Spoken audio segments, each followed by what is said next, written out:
Hello and welcome back to Bigfoot Lake.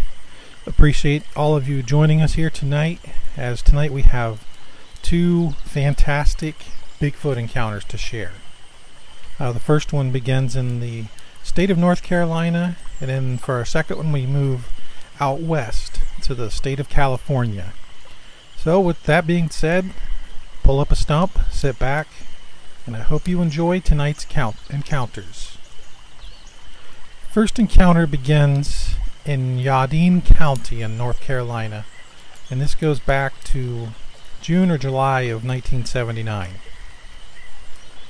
When I was 11, I would go to my friend Patrick's house in Yadin County and spend the weekend, sometimes the whole week. It was summer. Like most kids, we played in an old hay barn that we had made our fort. This area was rolling, dried up cow pastures, a few mud spots in the middle, a 1-acre farm pond that was low and muddy, and a 5-strand barbed wire fence on 2 sides of it to keep the cattle out of those woods. While in this barn loft playing one day, we looked across the pasture towards the pond. We saw a very hairy beast. It was down on all fours drinking water from our farm pond. This amazed us, as there were no cattle or horses in the pasture this whole time. At first, when we just thought it was somebody else's cow in need of water, as it was very hot that summer. My friend went to get a pair of binoculars to see what it was. Before he could leave, the thing stood up on its hind legs and walked back towards the woods.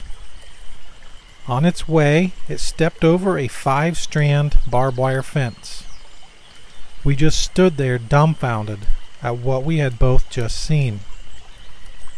It was a tall, biped, dark brown, almost black creature. I would say about 8 foot tall after it stood up, as it stepped over a 5-strand barbed wire fence like it was nothing. I didn't go to look for tracks, as I was scared stiff after I heard the screeching sound that sounded almost like fingernails on a chalkboard. We never told anybody about this for several years, until recently, when a deer hunter was hunting in the same area and claimed that he shot a deer, but before he could find it, he heard in his words the damnedest, scariest screeching he had ever heard in his entire life. When he got to the kill site, something had dragged his deer off, and he wasn't about to go look for it. I've told my wife about this, and I've told a friend. That's it. I don't know the deer hunter's name. I hang out a lot in a gun shop when I'm not working. I'm also a gunsmith. And this deer hunter was relating the story to a man there, and I was just listening in. So, now you know my story. So that concludes our first encounter from the state of North Carolina. So what do you guys think about this one? Thought maybe it was a stray cow drinking from their farm pond until it stood up. Very interesting. Let me know what you guys think of this and those screeching noises. Is that something you've heard before? Leave me a comment. Let me know what you think. And as far as that North Carolina area, if you know of any encounters from that area, yeah, let me know. Love to hear from you. So with that, we move to our second encounter, which takes us all the way across the country to the state of California. This encounter was from December of 1994. It has been years since I have even really thought about my confrontation with the Sasquatch, and I guess that I just feel that I need to tell someone about it finally. I am 30 now, but at the time I was about 24. It was in December of '94, just north of Redding, California by about 15 miles. I was living in the San Francisco area at the time and had not seen my father for a few years. He lived in Silverdale, Washington. I decided that I would go see him for Christmas. I drove a little Nissan Sentra the whole way there, but something happened on the way back. It was about 1 o'clock in the morning as I was driving south on I-5. I was about 25 miles north of Redding, California, when my headlights started to dim slowly and I was losing my radio station. I guessed that it was probably the battery. I didn't want to stop the car for fear of really being stranded out in the woods on I-5, which was deserted at that time of night. It was also in a very remote area. I managed to make it to a really small rest stop, which was also deserted at that time of night, but its one saving grace was that it had a payphone. I think the day was Tuesday, and believe me, at that time of night it was freezing outside. It must have been at best about 10 degrees outside. I didn't have a coat with me, so I decided to call the State Patrol for a ride into town for a battery. They said that I was only getting a ride because it was so cold out, and they would send a car and to just wait there. What happened next, I would never have thought would ever happen to me. Maybe that's why I have never told anyone. I didn't want anyone to think that I was being stupid or just weird. As I sat in the cold on the hood of the car, watching my own breath, something came over me. You know how the hair on the back of your neck stands on end, and you get a feeling in your stomach that makes you feel sick? Yeah, that's the feeling. Well, I was feeling it. There was only one street light in the small parking lot, and that was just above that payphone. And I was parked about 30 feet away, so everything around me had a weird glow to it. Or at least it did to me at the time. There was no wind at the time, but it sounded like there was something in those woods, as the whole parking lot was surrounded by woods. The parking lot was just a small road with about 8 parking spots.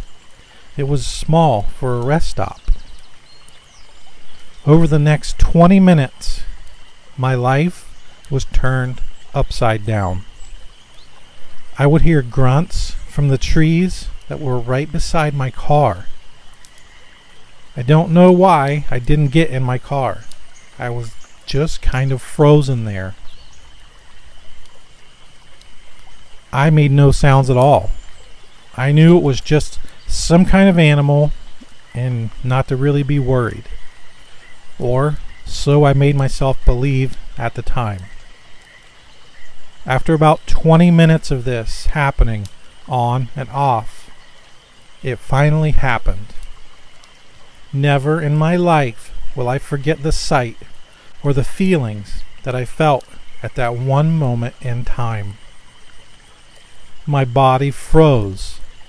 It was like my heart stopped beating, and all the heat from my body was sucked away somehow, and my mind locked on the only thing around. And then it was there. As I was looking at the phone, time stopped for me. I heard it next to me, and I remember it just like this. As I turned my head from the phone to the woods just to my right, it's like it was in slow motion. And just as my vision saw the woods that were no more than 10 feet from me, it walked out of the woods towards me and stopped about 5 feet from me.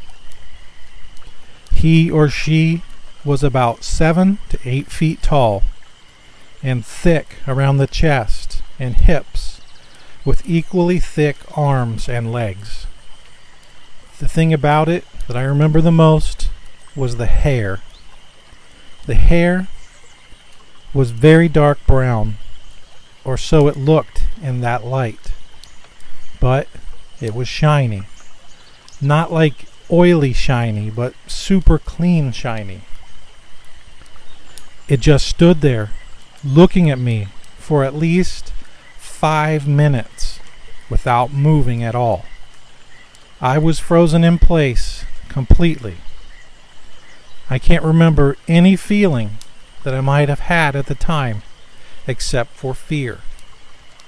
But it was weird. It was like it was staring at me, as if trying to figure out what it was looking at.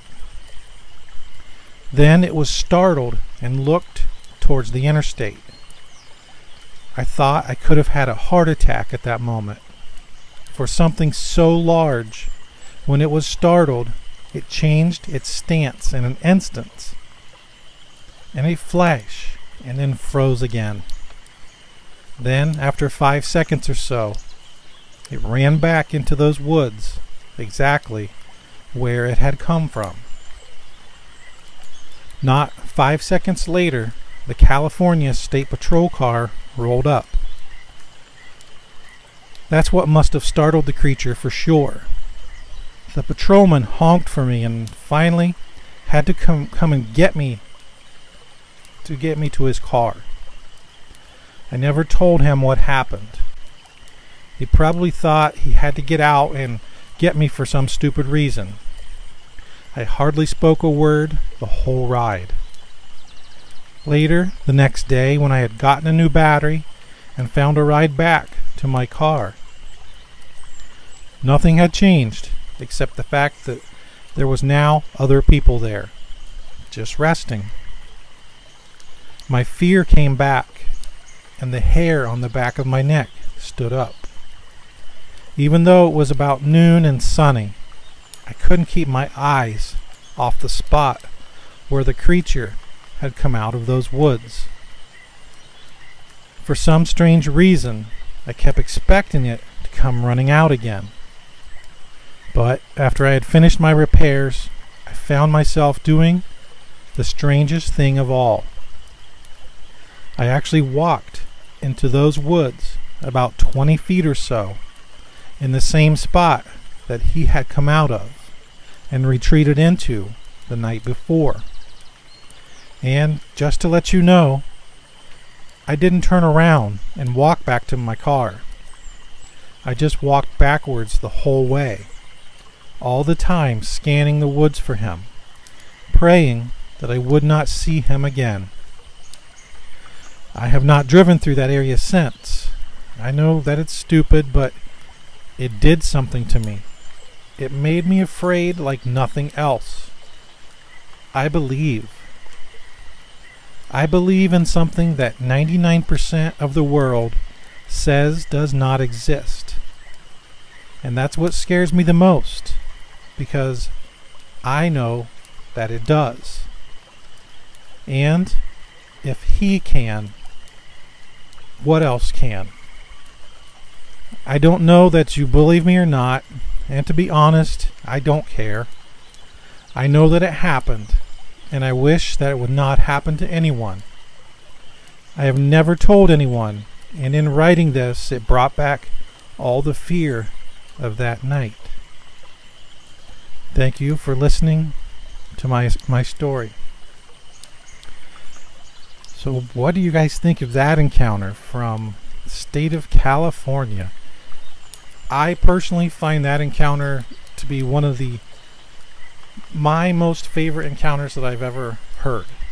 That is a picture, that remote, isolated rest stop, the darkness of night, and having this 8-foot tall, hairy Bigfoot 5 feet away from you, staring at you. And it wasn't just for a few seconds, for 5 minutes. Wow.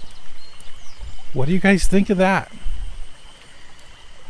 It's amazing, amazing encounter. Also, one thing I wanted to point out is, just like with so many of these encounters, it's like he said this changed him. He's never been the same since. And that question that he asked, I'm going to ask you. If this thing, this Bigfoot, can exist, what else can? Leave me a comment. Let me know what you guys think about some possible answers to that question. What else can exist? This man saw Bigfoot standing right in front of him. It's like the veil was lifted. That cloak of seeing something that it's not supposed to be there, and the world tells you it's not real. That cloak had been shattered. And even in telling his story, he says, in writing this, it brought back all the fear of that night.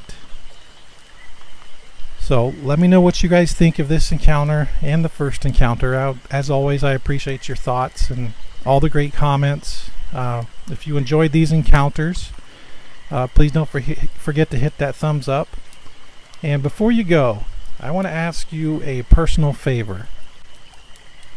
There's a channel that's been started recently, within the last, well, very recently. I know this person very well because she is my wife. She goes by the name Lake, but her channel name is Mountain Lake Files, and she's going to cover much of this same stuff. She's experienced a lot, and she has a different approach and a different way of presenting it, and I think you guys would really enjoy listening to her present this stuff. So I'm going to leave a link to her channel in the description, and I highly encourage you and would consider it a favor if you would go over there, say hello, listen to a couple of her videos, and if you like what you see there, hit that subscribe button, and that would be a big favor to me. So with that being said, we're going to close for tonight. I thank each and every one of you for stopping by for the encounters tonight. Appreciate you all. Hope you have a great night. And as always, we'll see you on the next.